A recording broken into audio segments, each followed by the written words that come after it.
Good morning. తెల్లవారిందండి. మరొకసారి మనందరం కలిసి దేవుని వాక్యాన్ని ధ్యానించబోతున్నాం. ప్రభు యొక్క చివరి వారం, ఈ లోకంలో గడిపిన చివరి వారంలో జరిగిన సంభవాలను గుర్తిస్తున్నాం, నేర్చుకుంటున్నాం, గ్రహిస్తున్నాం.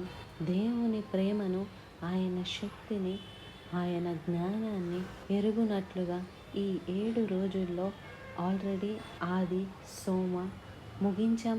మంగళవారంలో కూర్చున్నాం.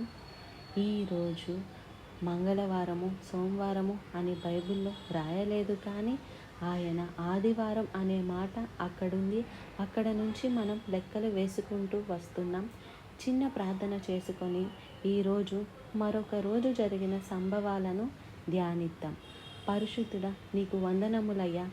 దినములు గడుస్తూ ఉండగా మేము నేర్చుకోవలసిన నీ అడుగు జాడల్లో నడవవలసినవి ఎన్నో ఉన్నవి గనుక, ముఖ్యంగా నీ సిలువెత్తుకొని నిన్ను వెంబడించుటకు మాకు సహాయము చేయమని క్రీస్తు నామంలో అడుగుచున్నాము తండ్రి.